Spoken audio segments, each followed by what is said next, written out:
北欧神话之中有着3个强大的种族，他们分别是以奥丁为首的阿萨神族，以海洋为领地的华纳神族和以约顿海姆为地盘的巨人一族。阿萨神族因为奥丁最先得到了智慧之泉的泉水，并驯服了世界树的力量而逐渐的强盛了起来。而另一个能与阿萨神族对抗的，则是掌管着无尽海洋的华纳神族。华纳神族曾经与奥丁的阿萨神族进行过旷日持久的战争，最后2个种族不得不达成盟约，相互之间以最为尊贵的人质作为代价换来和平。而这次的盟约，阿萨神族依旧耍了诡计，他们将年迈又碎嘴的智慧巨人密米尔与愚笨的奥丁血脉兄弟海尼尔作为交换，在华纳神族那里换来了爱与青春女神弗雷亚与掌控胜利之剑的丰饶之神弗雷。当华纳神族感受到受到了欺骗，就将智慧巨人密米尔的头砍掉，扔回了阿萨神域。虽然2大神族有着血海深仇，但碍于正式的盟约与人质，从此之后就再也没有发生过大型的战争。而北欧神话之中另一个强大的种族巨人一族，却没有任何与阿萨神族建立盟约的可能。在巨人族的眼中，阿萨神族杀死了始祖巨人尤米尔，并使得大部分巨人淹死于鲜血之中，还哄骗巨人修建了防止巨人入侵的城墙，以及辉煌的瓦哈拉英灵神殿。此等家仇国恨，只有毁灭阿萨神族才是最好与最正确的选择。于是巨人一族经常会与奥丁的阿萨神族发生战争，但阿萨神族却有一个神奇的诞生，硬生生地压制住了巨人想要毁灭阿萨神族的脚步。这个神奇就是雷神托尔。雷神托尔并非是奥丁与正妻神后弗利嘉所生，而是奥丁为了增强神族的力量与大地女神焦德所生的孩子。也是因为父母的缘故，托尔降生之后同时有了大地与天空的部分神格，因此托尔不仅仅是雷神，他还是农业之神。当托尔驾驶着雷霆巡视大地之时，也会为人们带来收获。等到托尔成年之后，第一任妻子是女巨人雅恩莎萨，不过这段婚姻在女巨人生下了一个孩子之后就结束了。后来雷神托尔就娶了有着一头金发的收获女神西弗。不过西弗在嫁给雷神托尔之前，就已经和不知名的人生下了冬之神尤勒，所以雷神托尔和西弗女神的婚姻并不是青涩的，而是成熟与丰收的婚姻。婚后这2位就生育了一儿一女。随着雷神托尔不断的成长，当阿萨神族威势达到顶峰的时候，雷神托尔在火神洛基的帮助之下，也得到了最为强大的神器，也就是由矮人一族锻造的力量型武器雷神之锤妙尔尼尔。不过雷神之锤在锻造的过程之中，因为洛基的捣乱，手柄制造的过于短，于是矮人一族又为雷神打造了一副铁手套，来帮助雷神更好的掌握神锤。再加上雷神托尔本身就拥有着可以大幅度增强力量的力量腰带，而此时的雷神托尔就已经成为阿萨神族最为强的战力，甚至可以单打独斗来到巨人的国度，挑战整个巨人王国的战士。而巨人们的力量也完全无法与雷神托尔相抗衡，万般无奈之下，巨人一族只好运用偷窃的伎俩，在雷神托尔松懈之时将他的雷神之锤偷走。这次偷走雷神之锤的事件导致了阿萨神族力量的削弱。在众神为难之际，众神又采用了火神洛基的计策，将雷神托尔涂脂抹粉打扮了一番，花枝招展的代替弗雷亚作为新娘接近了盗取神锤的巨人。在得到神锤之后，雷神托尔就立刻杀死了盗取神锤的巨人。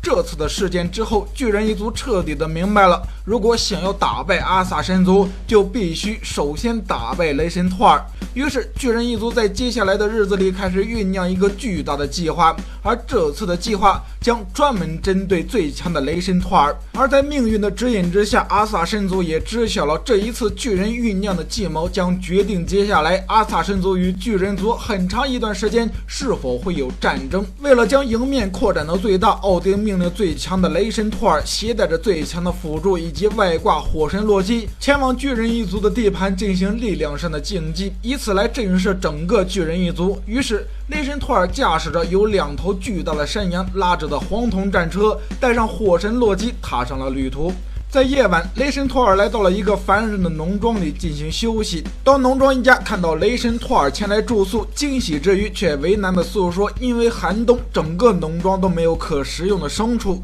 雷神托尔见状，二话不说，将自己拉车的2头巨大的山羊宰杀，交给了农场主料理。当晚，主客尽欢。火神洛基在畅饮卖酒之后，又犯起了耍弄托尔的老毛病。于是，洛基怂恿农场主的小儿子西亚费吃掉托尔拉车山羊的骨髓。农场主的小儿子西亚费经不起洛基的怂恿，于是吃下了山羊后腿的骨髓。在第二天天明，托尔用羊皮将羊骨包裹了起来，以雷神之锤复活了这2头奇异的山羊。但在其中一只山羊因为缺少了骨髓而跛了脚，而农场主的儿子西亚费因为吃了山羊的骨髓而奔跑得快如闪电。气愤的托尔质问农场主与他的儿子。此时洛基又出来打圆场，让农场主的儿子做了托尔的随从。无奈之下，托尔只得留下拉车的山羊养伤，带着随从西亚费与洛基风尘仆仆地走着上路了。在这天的夜里，托尔来到了一个森林之中，这里沉睡着一个如山一样高的巨人。当托尔向沉睡的巨人问话之时，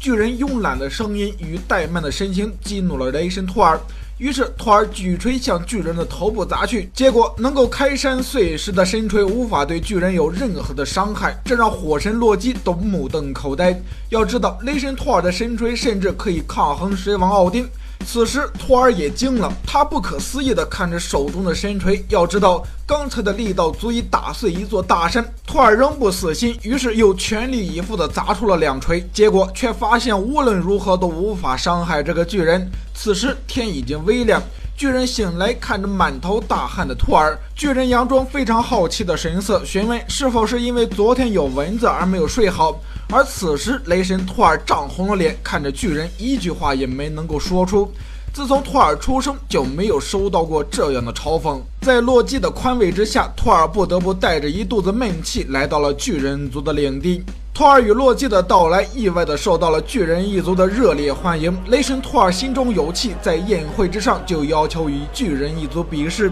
巨人们却打着哈哈说吃完之后再进行正式的比试，不过在此之前可以有一些娱性的节目。于是巨人一族邀请洛基比赛，看谁吃的更多。他们准备了2个巨大的食槽，在里面装满了各式各样的食物。这次洛基的对手是巨人一族的洛基。只见比赛开始之后，洛基以极快的速度席卷了所有的食物。洛基是火之神，能够燃烧一切，自然能够在极短的时间内吃完所有的食物。但当洛基吃完看向自己的对手洛基之时，他惊讶地发现对手不仅吃完了所有的肉食，而且连骨头盛放食物的巨大食槽都被吃掉了。巨人们当即宣布了巨人一族的获胜。紧接着巨人一族又提出了让托尔的随从西亚费与巨人一族的修吉进行跑步比赛。虽然西亚费在不久之前是一个凡人，但因为吃了托尔拉扯山羊腿上的骨髓，现在也能够跑得如同闪电一般。即使如此，结果还是以托尔的随从失败告终。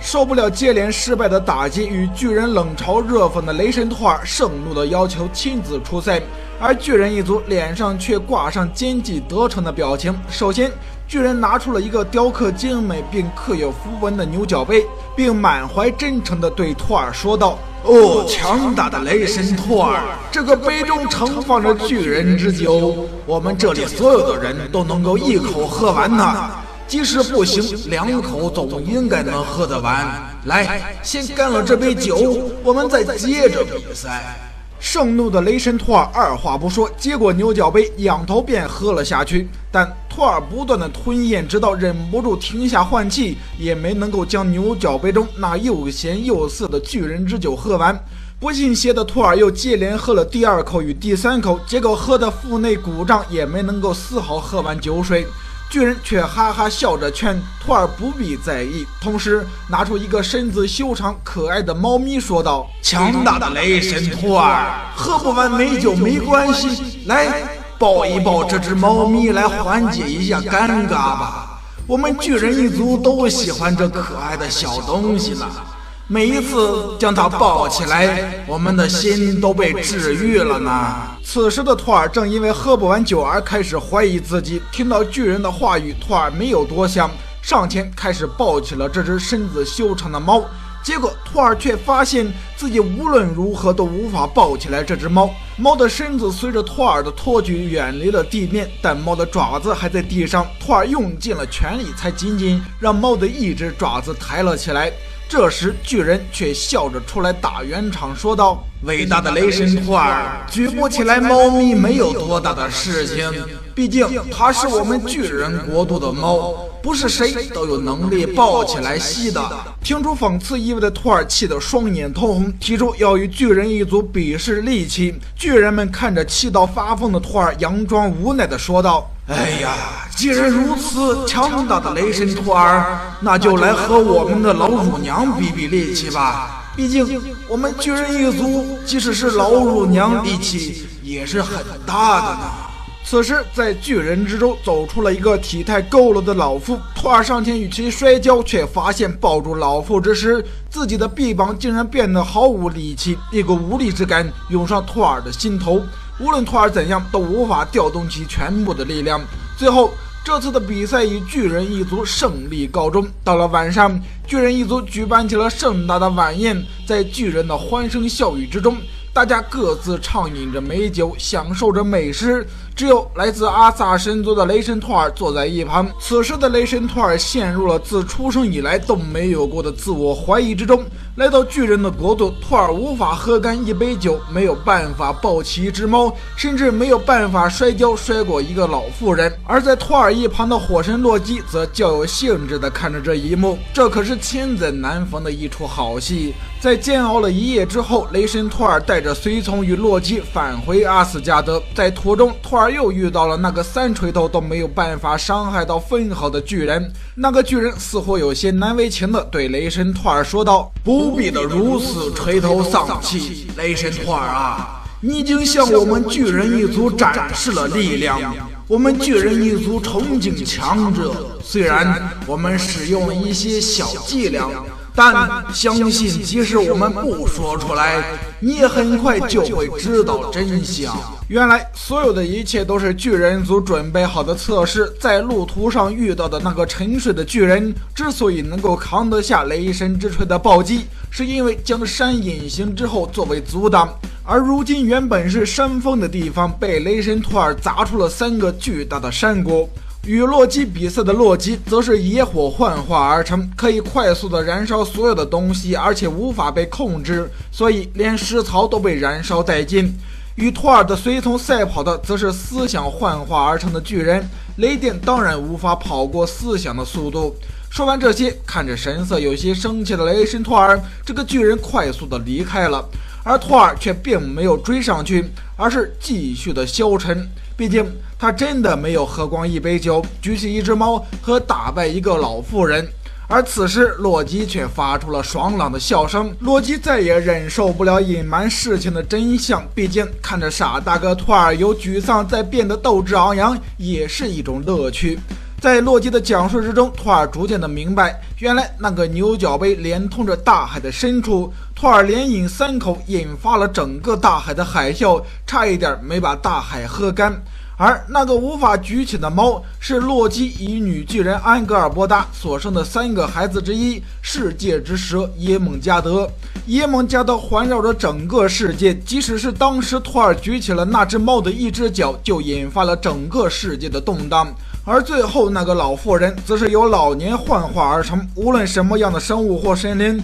一旦到老年之时就会虚弱无力。而雷神托尔不使用雷神之锤的情况之下，就引发了海啸与大地震动，已经让巨人一族心惊胆战了，所以巨人一族才会在最后袒露真相。而听到这里，托尔一扫萎靡的神色，虽然无法举起世界之蛇耶梦加德，让托尔有些不悦，但自己的力量依然还是存在着的。这种失而复得的感觉让托尔精神一振。从此之后，巨人一族也就明白了，雷神托尔的强大不仅仅来自于雷神之锤，还来自他本身的力量。于是自此开始，巨人一族就不再敢大举的入侵阿萨神域，开始积攒力量，准备诸神黄昏的到来。